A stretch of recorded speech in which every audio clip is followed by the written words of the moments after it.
Bom dia, senhoras e senhores. Sejam bem-vindos à videoconferência da Cury Construtora para a discussão dos resultados referentes ao segundo trimestre de 2025.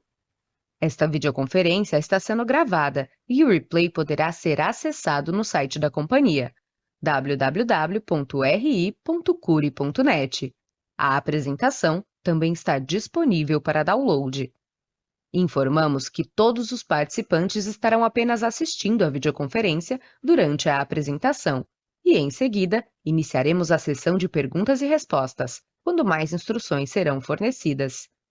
Antes de prosseguir, aproveito para reforçar que as declarações prospectivas têm como base as crenças e suposições da administração da Cury e as informações atuais disponíveis para a companhia.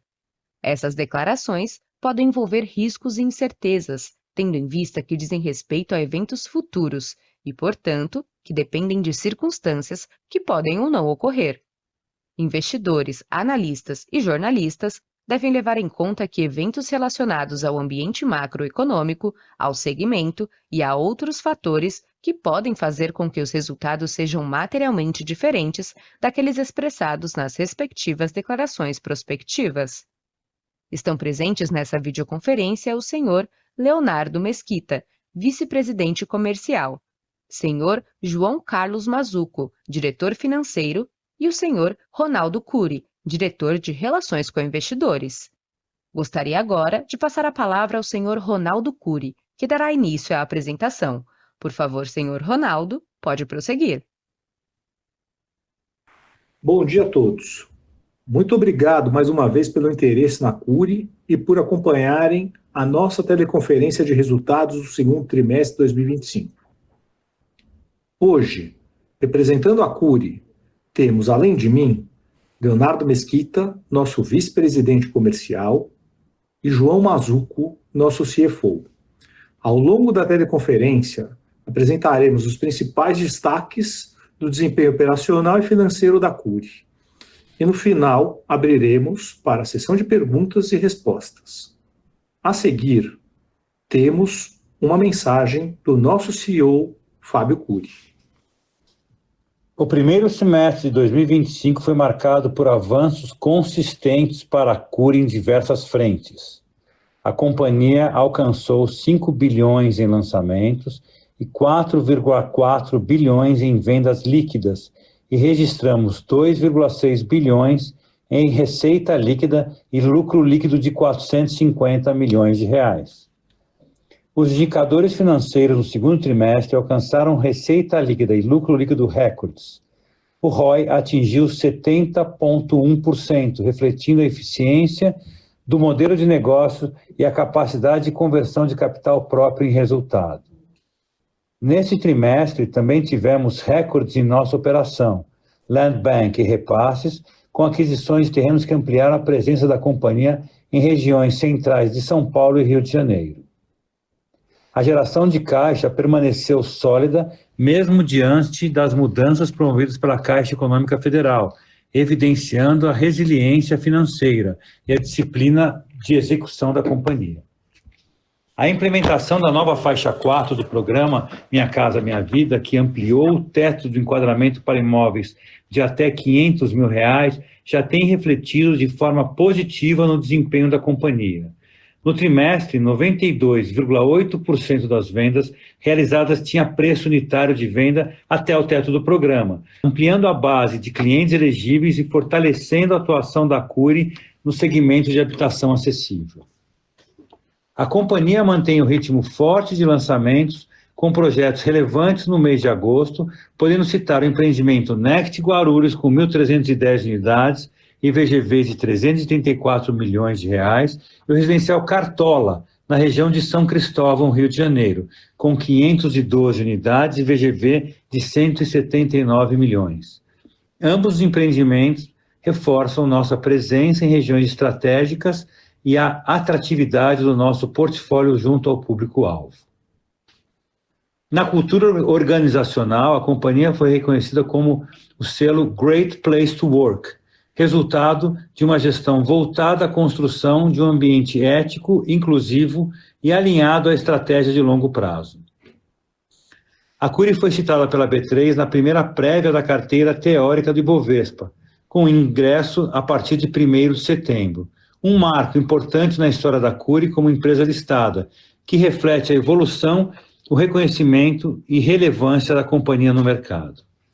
A Cury encerra o segundo trimestre com entusiasmo e confiança, certa de que está preparada para aproveitar as oportunidades que virão e seguirá construindo, com responsabilidade, um futuro ainda mais promissor para a companhia, seus clientes, colaboradores e acionistas.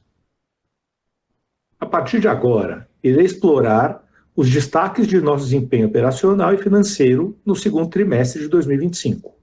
Em relação aos destaques operacionais, registramos um total de lançamentos de 2,2 bilhões de reais e vendas líquidas de 2,3 bilhões de reais, e geração de caixa operacional de 103,3 milhões de reais. Nosso 25º trimestre consecutivo de geração de caixa positivo. Além disso, em relação aos destaques financeiros, reportamos receita líquida de 1,3 bilhão de reais, margem bruta ajustada de 39,8%, margem líquida de 19,8% e o ROI de 70,01%. Passo a palavra ao Leonardo Mesquita. Bom dia a todos. No último trimestre, lançamos 9 empreendimentos, 6 localizados em São Paulo e 3 no Rio de Janeiro, que totalizaram um VGV de 2,2 bi, como já mencionado. Os destaques do trimestre foram The One Grand Julieta, na Zona Sul de São Paulo, lançado em abril com um VGV de 221 milhões, que teve 100% das suas unidades vendidas. Cidade Vila Lobos Maestro, na Zona Oeste de São Paulo, lançado em maio, totalizando 203 milhões e também com todas as suas unidades vendidas. E Residencial Pixinguinha, na região do Porto Maravilha, no Rio de Janeiro, lançado em maio com um VGV de 397 milhões, com mais de 70% das unidades vendidas. Nesse próximo slide, vamos explorar melhor o desempenho das vendas. No segundo trimestre de 2025, atingimos o valor de 2,3 bi em vendas líquidas, tendo um aumento de 29,3% ante o mesmo período de 2024 e um aumento de 7,4% frente ao primeiro trimestre de 2025.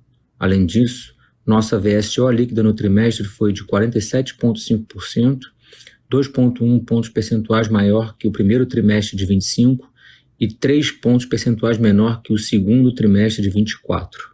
Passando para o slide 10, é possível perceber o aumento no preço médio por unidade, tanto no trimestre quanto no acumulado do ano. No segundo trimestre de 2025, o preço médio das vendas atingiu o patamar de 309,7 mil por unidade, representando um aumento de 2,7% em relação ao segundo trimestre de 2024 e uma queda de 0,2% em relação ao primeiro trimestre de 2025. No segundo trimestre de 2025, 92,8% das vendas realizadas possuíam preço unitário de venda até 500 mil. Finalizamos os indicadores operacionais com detalhamento do Land Bank e a geração de caixa. Encerramos o segundo trimestre de 2025 com Land Bank de 21,1 bilhões em VGV potencial, correspondendo a 72.928 unidades. Ainda no slide 11, trago a geração de caixa operacional atingindo 103,3 milhões no trimestre. Com isso, passo a palavra para o nosso CFO, João, para dar mais detalhes sobre os nossos resultados financeiros. Por favor, João, pode prosseguir. Bom dia a todos. No slide 13, destacamos nossa receita líquida. No trimestre, atingimos 1,3 bilhão, representando um aumento de 34,9% em relação ao mesmo período do ano anterior. No acumulado dos 6 meses, reconhecemos uma receita de 2,6 bilhões, uma taxa de crescimento de 39,6% em relação ao período equivalente a um ano atrás. No próximo slide, apresentamos nosso lucro bruto, que registrou no segundo trimestre de 2025 uma alta de 39,3% em relação ao mesmo período de 2024 e 12,2% em relação ao primeiro trimestre de 2025. Nossa margem bruta, que atingiu 39,6% no trimestre, teve um crescimento de 1,3 pontos percentuais em relação ao segundo trimestre de 2024 e aumento de 0,6 pontos percentuais em relação ao primeiro trimestre de 2025. No primeiro semestre de 2025, houve um aumento no lucro bruto de 44,1% em relação aos primeiros 6 meses de 2024, acompanhado de um aumento de 1,2 pontos percentuais na margem bruta.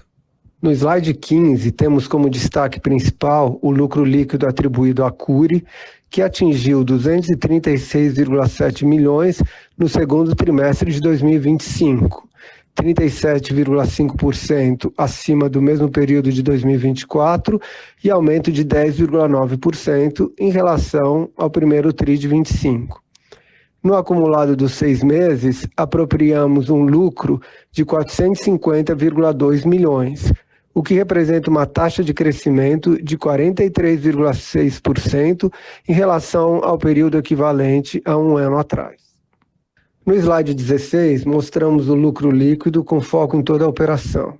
Esse indicador atingiu 267,2 milhões no segundo trimestre de 2025, registrando o crescimento de 52,4% em relação ao mesmo período de 2024 e de 14,3% em relação ao primeiro trimestre de 2025. Nossa atividade nos primeiros 6 meses do ano gerou um lucro superior a R$500 milhão, representando um crescimento de 52% contra o mesmo período do ano anterior. No slide 17, destacamos o perfil de nosso endividamento financeiro. Fechamos o trimestre com uma dívida bruta total de 1,3 bilhão e com uma posição de caixa de 1,5 bilhão, o que se traduz em um caixa líquido de 227,8 milhões. Temos uma redução na posição de caixa líquido de 33,2 milhões em relação a 31 de março de 2025, mas tendo pago 154 milhões em dividendos no segundo trimestre. Vale destacar que nos primeiros 6 meses do ano, a Cury já pagou um total de 329 milhões em dividendos. Nossa relação caixa líquido sobre o PL fechou o trimestre em 14,4%. No slide 18, reportamos mais um período com crescimento no retorno sobre o patrimônio líquido, com ROE de 70,1%, considerando os 12 meses finalizados no segundo trimestre de 2025. Foram 786 milhões de lucro apropriado no período e 694 milhões distribuídos aos acionistas na forma de dividendos. Muito obrigado e volto a palavra à operadora. Iniciaremos agora a sessão de perguntas e respostas para investidores e analistas. Caso deseje fazer alguma pergunta, por favor, clique em levantar a mão.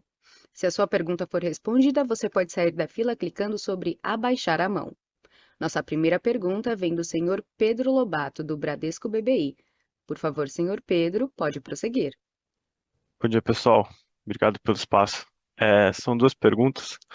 A primeira delas é que entender um pouco do racional aí por trás do programa de recompra, né, que vocês anunciaram ontem, e se isso pode, enfim, isso vem em detrimento do potencial pagamento de dividendos aí no segundo semestre, ou se as coisas não tem nada a ver uma coisa com a outra, e se faz sentido a gente acreditar, ainda não acreditar, né, mas esperar aí os 100% de payout para esse ano, assim como foi ano passado.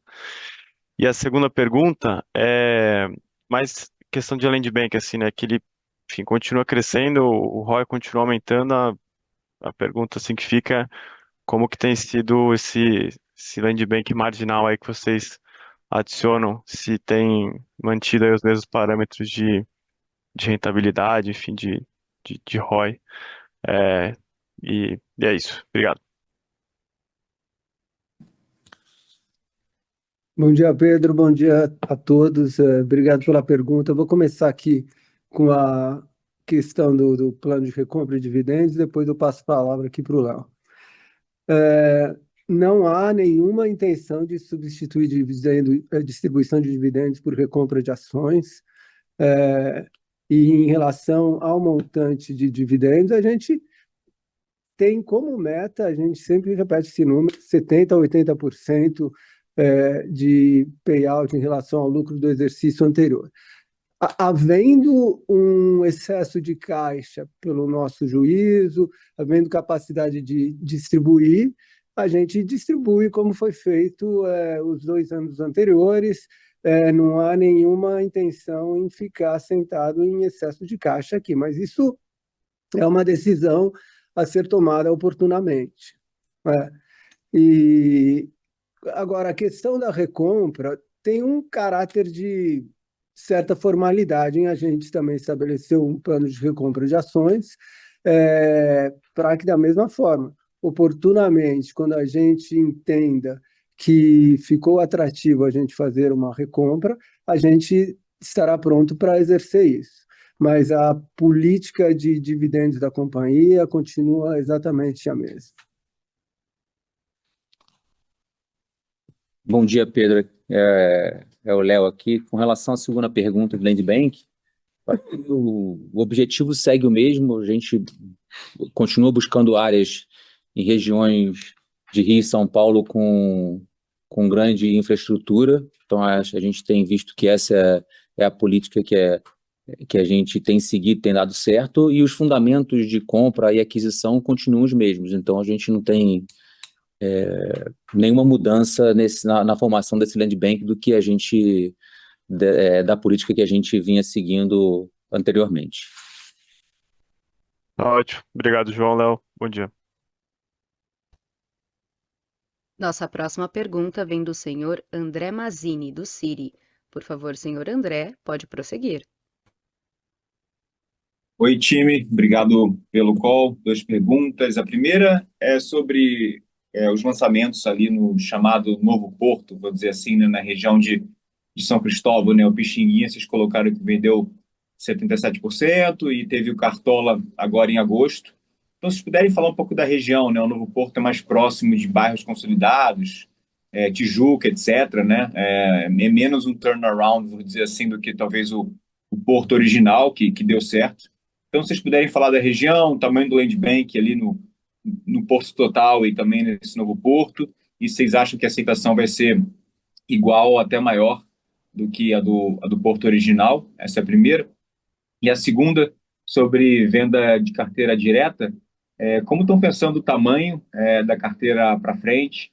Se o faixa 4 vai ser usado para reduzir o tamanho da carteira, possivelmente? E a gente viu que a carteira deu uma aumentada, né?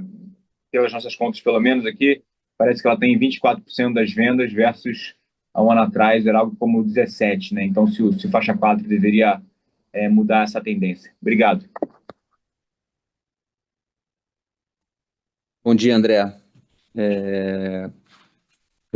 Em relação à primeira pergunta, olha, assim, eu acho que o conceito que está sendo criado ali na região portuária do Rio de Janeiro, e até, como você até bem mencionou, chamando de Novo Porto, eu acho que o grande objetivo ali é, de fato, ter uma integração muito grande em relação à região portuária e São Cristóvão, né?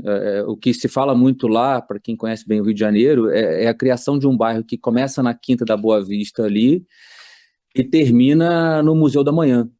Existe até previsão da prefeitura de extensão do VLT, ele já chega ali no Terminal Gentileza e existe uma previsão de extensão até a Quinta da Boa Vista. Hoje já acontece as obras da Estação Leopoldina, que já ficam do outro lado da Francisco Bicalho. Então tem todo um projeto ali, não só da CURI, mas também da prefeitura, de melhoria e para que essa região se torne um local de atração aqui para os moradores. Como você mencionou também, é uma região que tem já uma infraestrutura já consolidada ali nas proximidades da Quinta da Boa Vista. O Cartola, ele está do lado do metrô e estação de trem ali de São Cristóvão, já tem uma mobilidade muito grande, e a gente entende que, assim, é uma continuidade, é uma região que se abre e com potencial de ser explorada aí hoje, dentre os locais para que esse morador da classe média baixa carioca possa morar, talvez seja talvez não, eu acho que com certeza é o melhor lugar para que essa pessoa se estabeleça hoje. Em relação à segunda pergunta, com relação à carteira, aumento da carteira e do faixa 4, eu acho que o faixa 4 ele começou agora no mês de junho a ter um pouco mais de repasse utilizando o faixa 4. Eu acho que agora a gente já sente uma mudança até do próprio corretor na hora de oferecer para esse cliente. Ele já agora traz, além da tabela direta que esse cliente vinha utilizando muito, ele começa a apresentar muito essa modalidade de financiamento. Então acho que tem um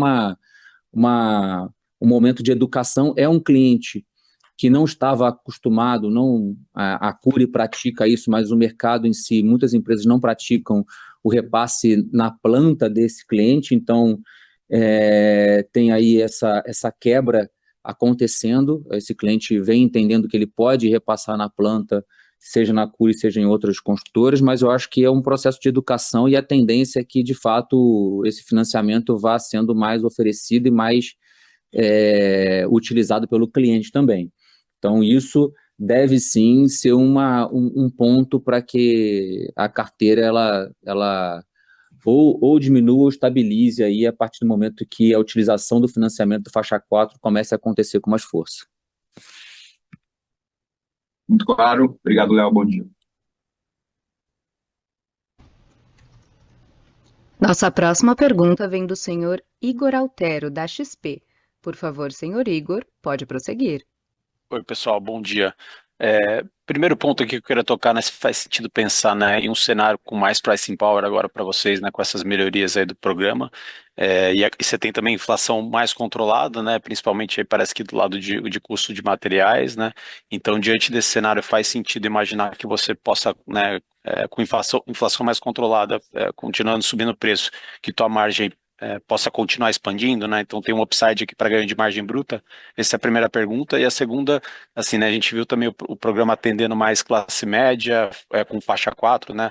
Subir no teto, renda. Agora, quais vocês acham que possam ser novas medidas, né? Que a gente poderia ver para esse mercado da média renda, né? Que continua sofrendo com escassez de funding da poupança, affordability também, né? A gente tem visto algumas notícias na mídia aí falando do novo programa habitacional. Então, entender se vocês têm alguma visão aqui. Obrigado.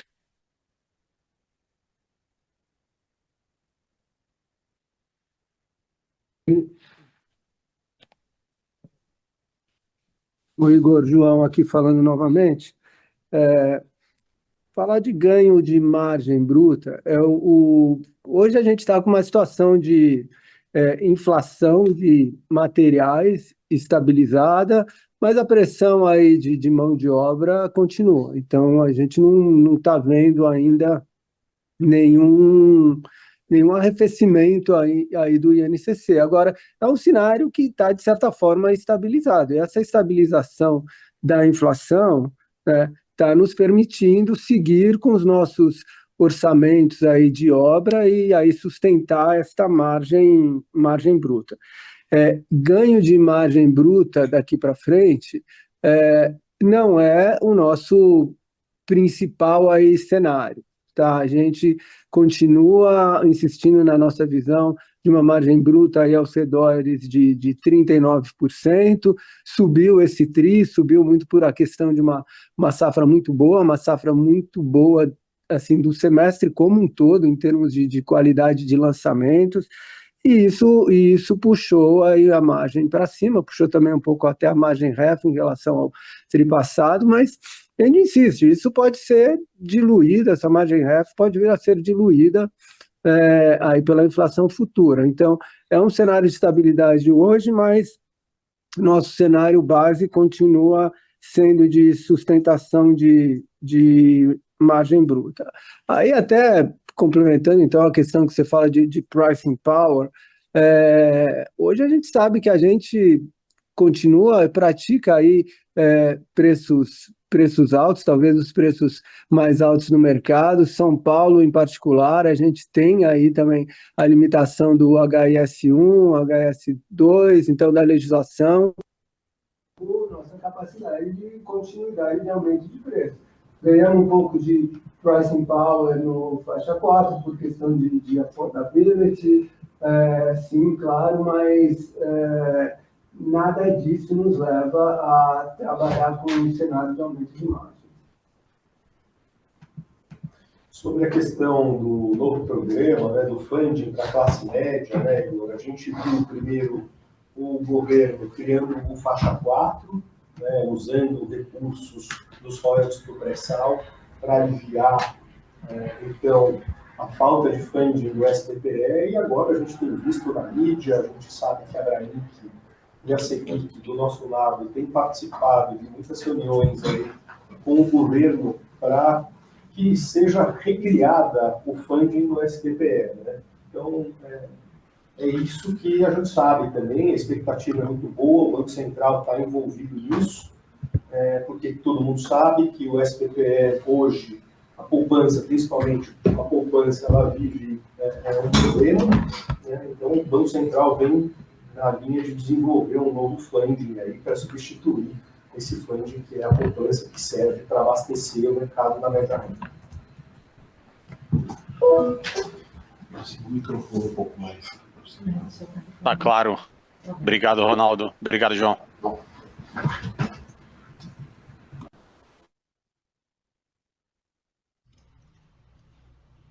Nossa próxima pergunta vem do senhor Matheus Meloni, do Santander. Por favor, senhor Matheus, pode prosseguir. Opa, bom dia pessoal, tudo bom? Primeiramente, parabéns aí por mais um ótimo resultado. Acho que aqui do nosso lado a gente tem duas perguntas, tá? A primeira é em relação a PDD, tá? Então a gente entende aí que tem um pipeline de entregas aí bem robusto pela frente, então eu queria entender que seria a tendência aí dessa linha de PDD nos próximos tris, tá?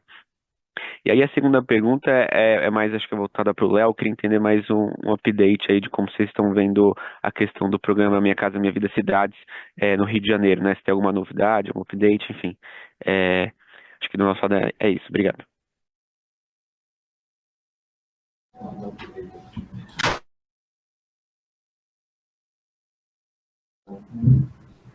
Oi, Matheus, bom dia. Sobre a PDD, eu diria que essa questão da entrega, obviamente, é um divisor de águas. A gente sabe que uma carteira pós-obra é uma carteira muito mais em risco, né, do que uma carteira ainda em construção, e esse é um dos elementos dentro da nossa política de PDD. Agora, eu acho que é importante a gente olhar... Primeiro, a gente teve um aumento de entregas este ano, deve vir mais entregas no próximo semestre, aqui, nesse trimestre subsequente, mas, de certa forma, elas estão estabilizadas. A gente chama esse ano, inclusive, do ano da entrega, né? Então, ano que vem, a gente deve ter menos entrega do que esse ano. Então, é importante a gente olhar um pouco da PDD, como eu falei. Essa questão da entrega é um dos elementos, agora a gente tem uma política muito mais ampla. Então, se você olhar a PDD em relação aos outros indicadores, tudo cresce na curva, e tudo tem crescido a taxas respeitáveis. Então, nossa carteira de Pro Absoluto cresce, cresceu quase 60% ano a ano. Nosso contas a receber cresce, nossa receita cresce. Então, se você for analisar a PDD, tanto nesse TRI, no TRI passado, e comparar com os níveis históricos, ela está bastante consistente, né?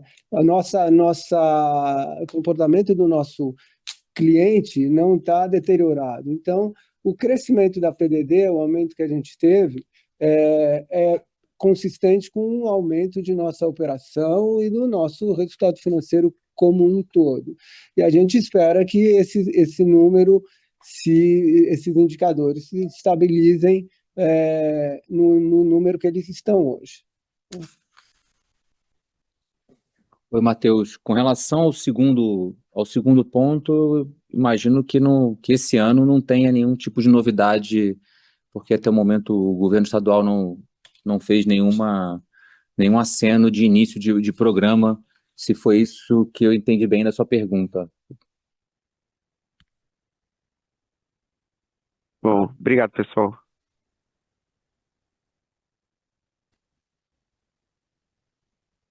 Nossa próxima pergunta vem da senhora Carla Graça, do Bank of America.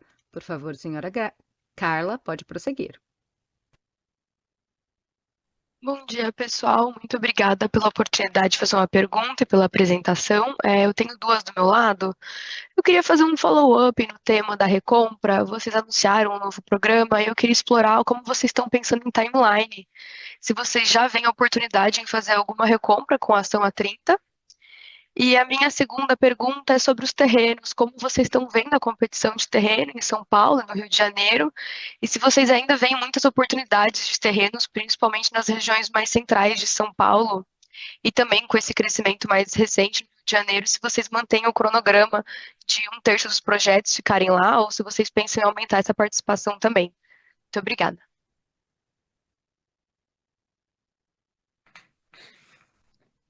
Carla, João, aqui novamente.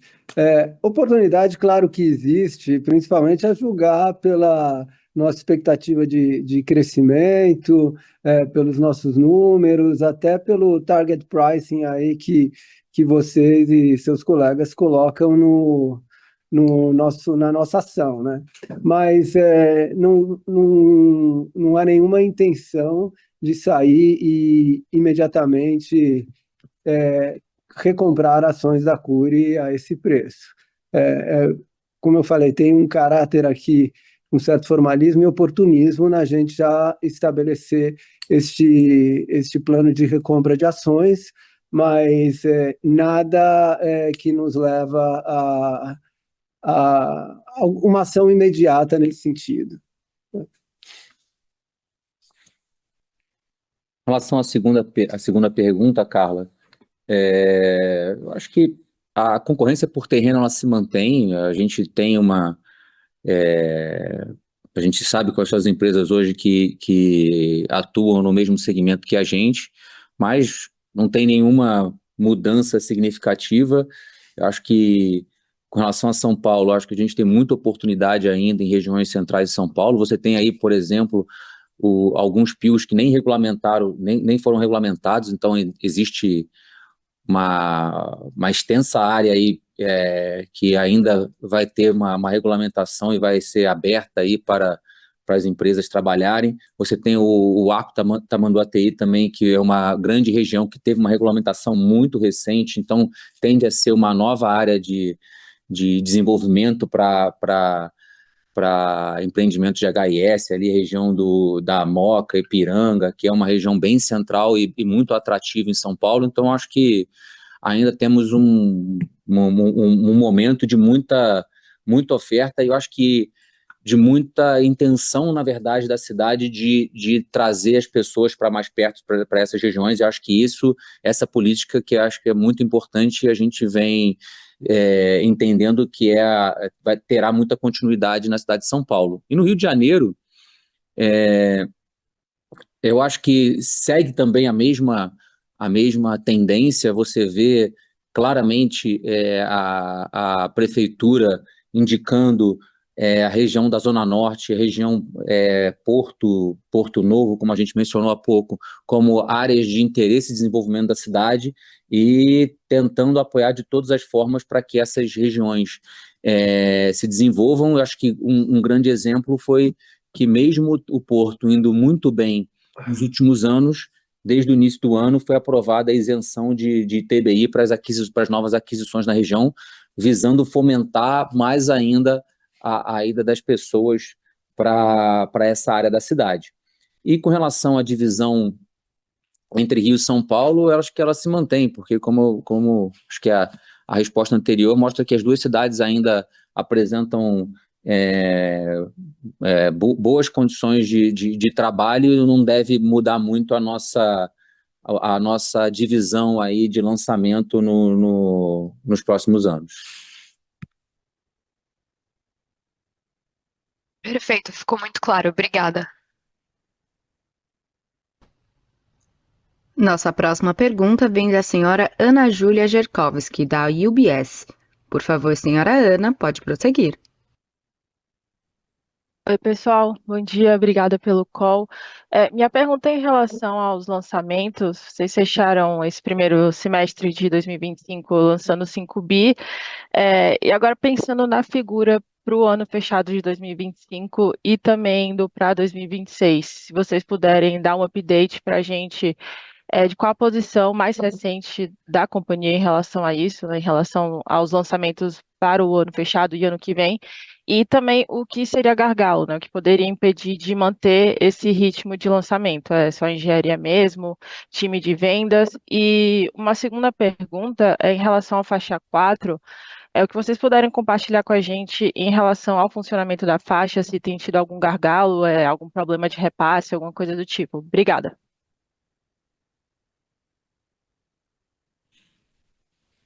Vamos lá, Ana. Em relação à primeira pergunta, eu acho que a gente tem sempre trabalhou com esse plano de ter um primeiro semestre, um primeiro trimestre ainda mais forte, mas um primeiro semestre sempre um pouco mais forte.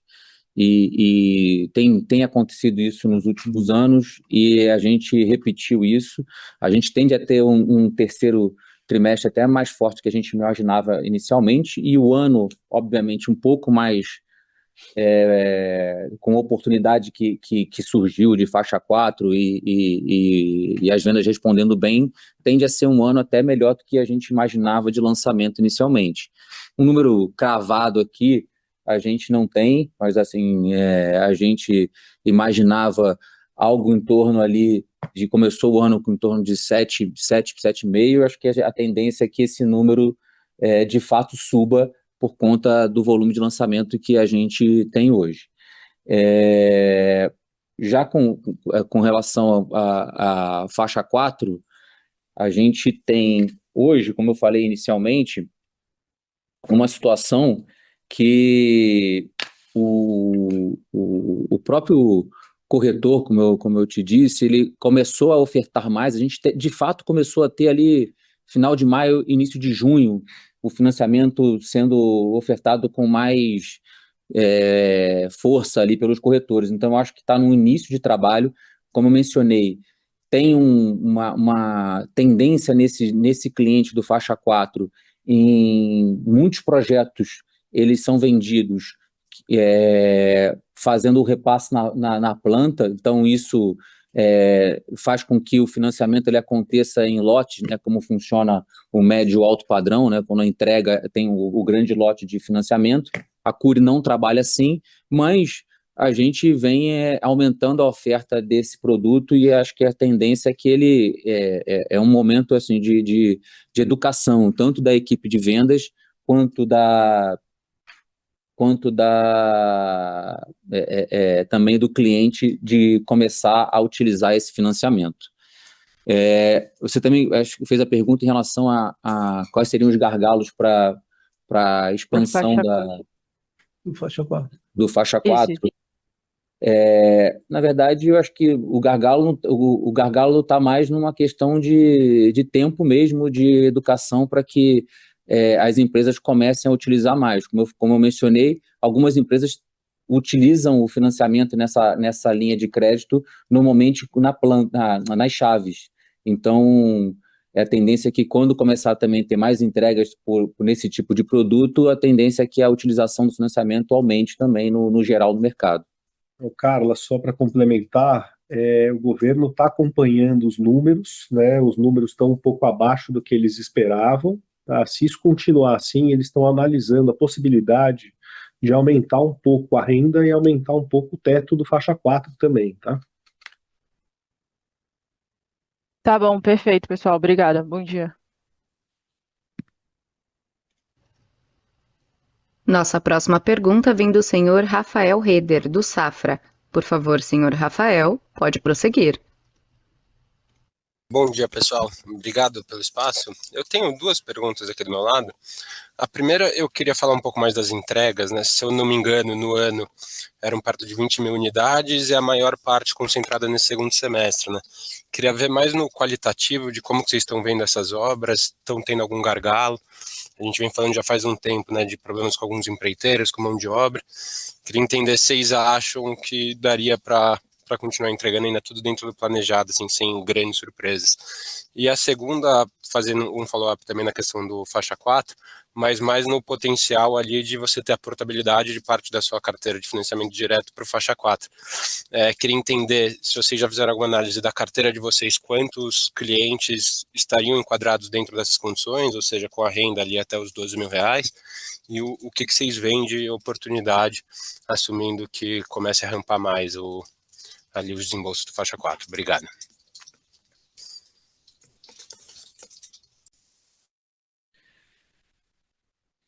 Bom dia, Rafael. Então, com relação às entregas, eu acho que elas seguem o cronograma que a gente traçou aí no início do ano, como o João até mencionou, esse ano a gente nominou como ano da entrega. A gente teve um grande volume de entregas já no primeiro semestre, muita coisa agora no segundo, já estamos em processo de vistoria, então tem muita coisa acontecendo, então não tem nada de diferente do que a gente estava programando inicialmente. Óbvio que pelo volume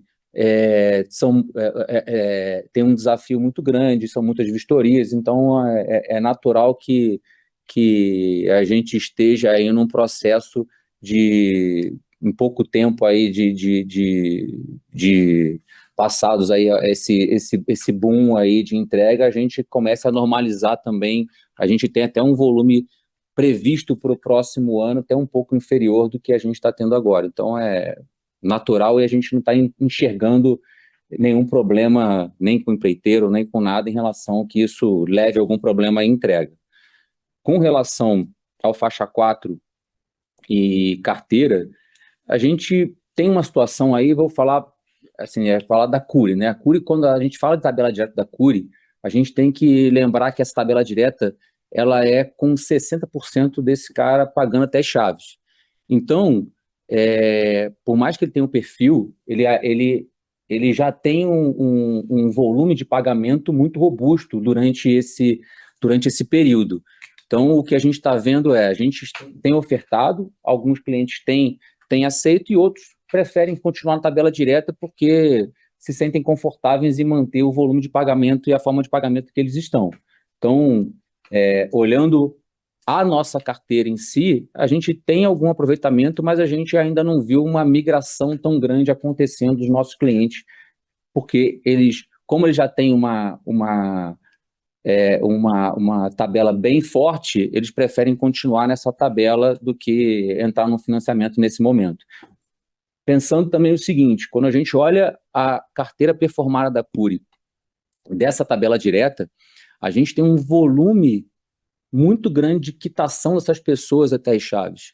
Então, é um perfil de cliente que ele, às vezes, nem quer entrar no financiamento porque ele já está contando que perto ou próximo às chaves ele vai ter um desembolso maior para não precisar entrar em financiamento. Então, aí eu estou falando especificamente da nossa carteira e da forma como a gente utiliza a tabela direta. Não, tá ótimo, não, ficou bem claro. Obrigado, pessoal, bom dia. Nossa próxima pergunta vem da senhora Juliana Veiga, do Itaú BBA. Por favor, senhora Juliana, pode prosseguir. Bom dia, pessoal. Muito obrigada pelo espaço para pergunta. Parabéns pelos resultados. Aqui do meu lado é só uma pergunta e eu queria que vocês comentassem um pouco mais sobre a dinâmica de despesas operacionais da companhia. A gente vê aqui um aumento em vendas em quase 17% em despesas de vendas. A gente queria entender se esse pode ser um novo patamar para os próximos tris, considerando até a aceleração dos lançamentos. E também nessa linha, eu queria perguntar sobre a linha de outras despesas aqui. A gente sabe que tem a BDD aqui dentro e teve uma redução relevante nesse TRI.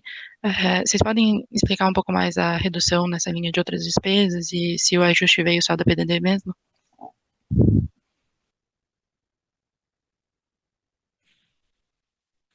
Ô, Juliana, vamos lá, deixa eu tentar sumarizar aqui.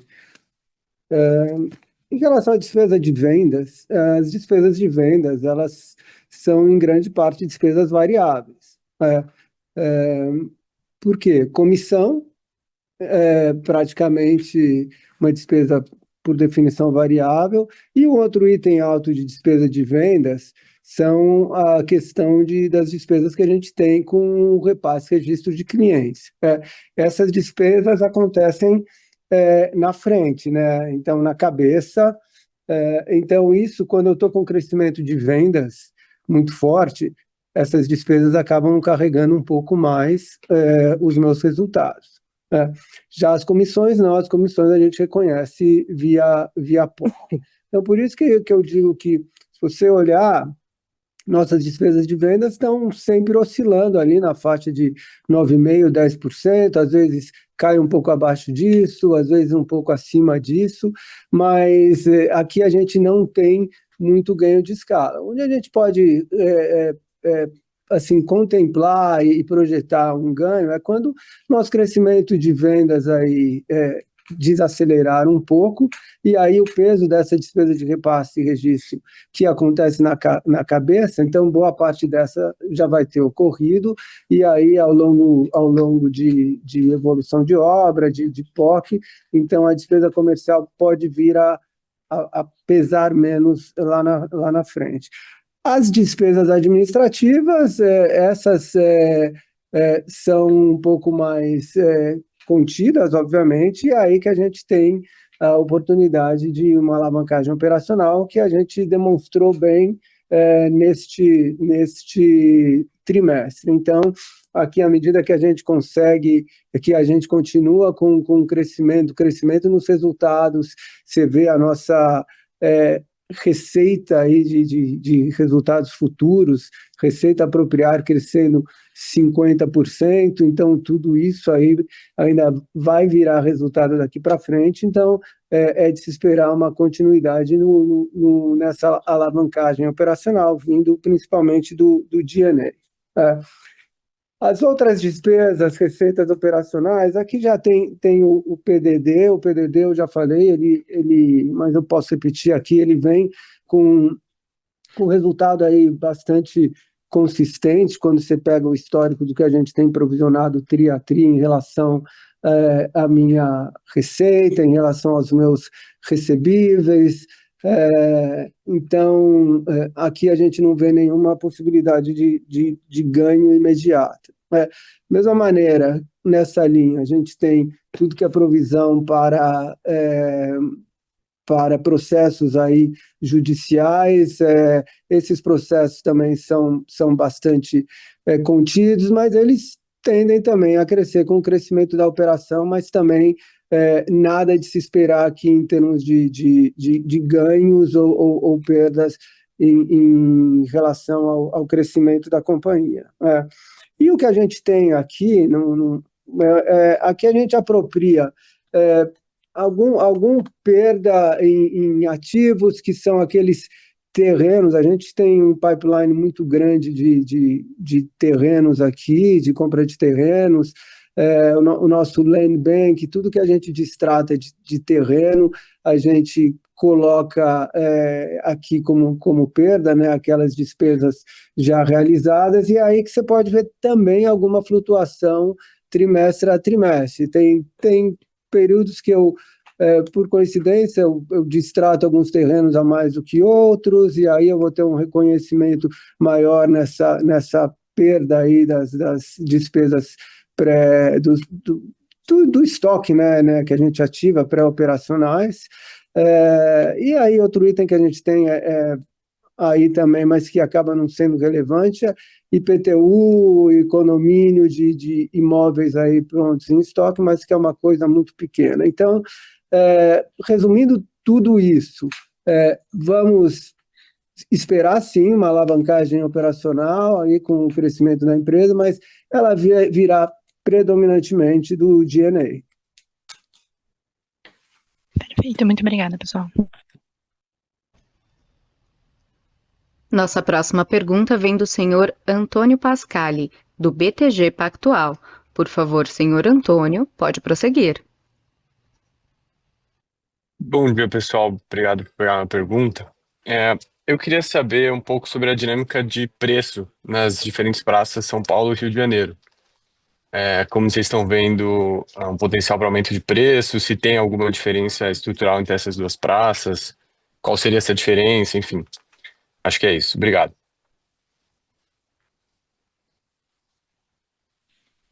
Bom dia, Antônio.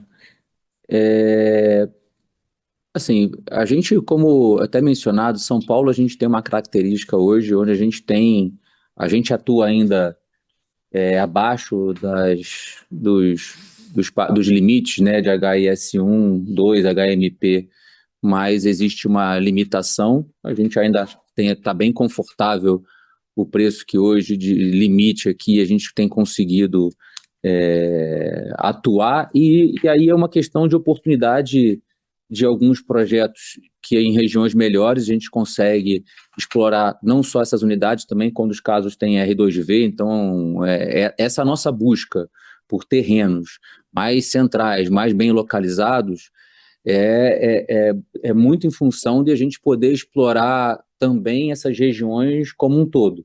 Então, isso vai de caso a caso, né? A gente vai olhando projeto, região, onde a gente pode, dentro da legislação, explorar o máximo. Já no Rio, eu diria que a gente atua hoje numa faixa até um pouco acima, muito em função da característica das regiões que a gente trabalha hoje, como a gente tem uma atuação muito forte no Porto, que tem um preço médio ali de venda já acima dos 300 mil, você tem aí uma média de renda também um pouco mais elevada, porque é livre lá, a gente não tem limitações de renda nem de valores, então a gente consegue explorar melhor, e a gente tem momentos ali de lançamentos mais para o fundo do Porto. A gente, por exemplo, vai ter um lançamento para esse ano ainda, que aí é frontal, né, frente mar, então tem tendência de ter 1 metro quadrado maior. Aí é uma questão mais de produto e características. E a própria região também de Niterói, que a gente também atua, ela é muito semelhante à região do Porto, que faz também com que esse preço médio do Rio ele seja maior e aí fique mais livre no mercado, e a gente consiga, no final, projeto a projeto, assim, Antônio, a gente vai tentando explorar o máximo do que a gente tem com relação à vista, com relação a produto, com relação à localização. Claríssimo. Muito obrigado. Nossa próxima pergunta vem do senhor Marcelo Mota, do JP Morgan. Por favor, senhor Marcelo, pode prosseguir. Bom dia. Duas perguntas também. A primeira, se vocês pudessem comentar um pouco sobre como é que vocês estão vendo a evolução do ciclo de construção aí para os próximos 12 a 18 meses, né? Enfim, vocês já tinham falado algumas vezes da questão de trabalhar com projetos maiores, né? E que isso poderia, de repente, alongar um pouco a construção. Então, entender um pouco como é que vocês estão vendo, né, a evolução desse plano. E a segunda pergunta, mais direta, sobre como vocês estão vendo a margem, né, nas entregas dos projetos, né? Você falou, esse é um ano tem muita concentração de entrega, e se essa margem aí você tem visto mais economia de obra, não tem visto economia, enfim, até para entender um pouco essa margem, né, um pouco mais forte que a gente tem visto ao longo desse ano, né? Existem todos os benefícios do programa, mas entender se talvez isso é relacionado a alguma economia de obra também. Obrigado.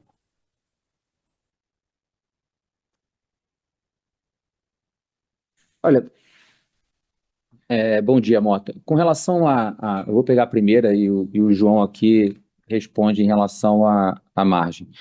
Em relação ao ciclo, eu acho que, de fato, a gente tem tido projetos maiores, o que gera alguma complexidade, principalmente a gente tem se adequado a esse final, né? Quando a gente hoje se depara com projetos de 1.000, 1.200, 1.300 unidades, que a gente acabou, tem o Pixinguinha lá com 2.000 unidades, a gente acaba, não é só o ciclo de obra, né? É o ciclo de entrega. Imagina, a gente tem que fazer 1.000 vistorias, às vezes gera alguma revistoria, então é uma complexidade maior, e a gente, até por precaução, tem colocado sim mais prazo para que a gente não tenha nenhum tipo de percalço. Eu acho que a nossa engenharia se prepara e sabendo do desafio, ela prefere a gente ter uma entrega tranquila do que a gente ficar aqui no final correndo por conta da grandiosidade dos projetos.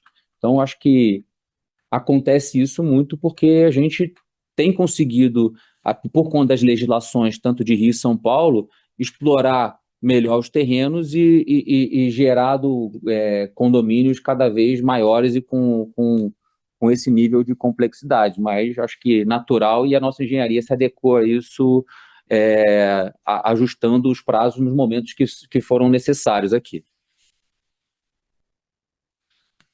Mota, sobre margem de entrega de projetos. O que a gente tem falado aqui? O que tem contribuído para o nosso aumento de margem, sustentabilidade da margem REF, é, claro, que a safra nova, né?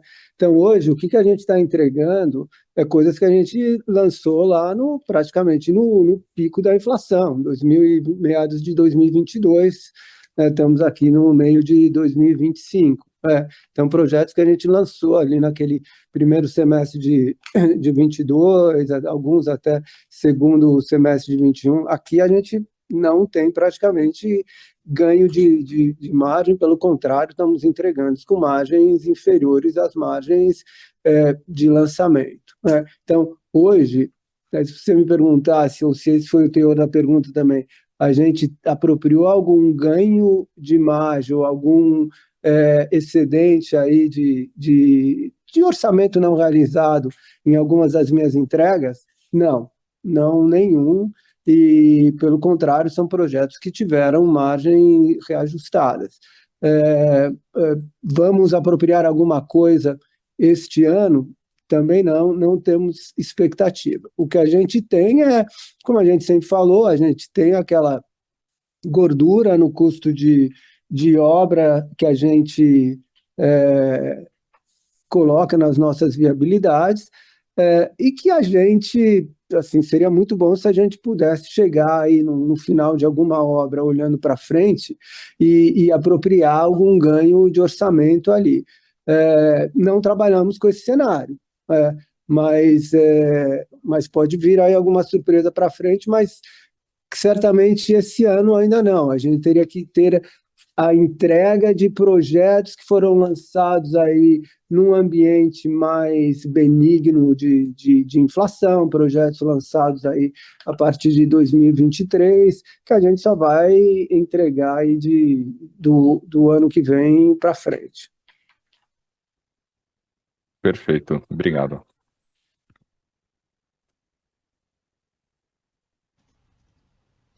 A sessão de perguntas e respostas está encerrada.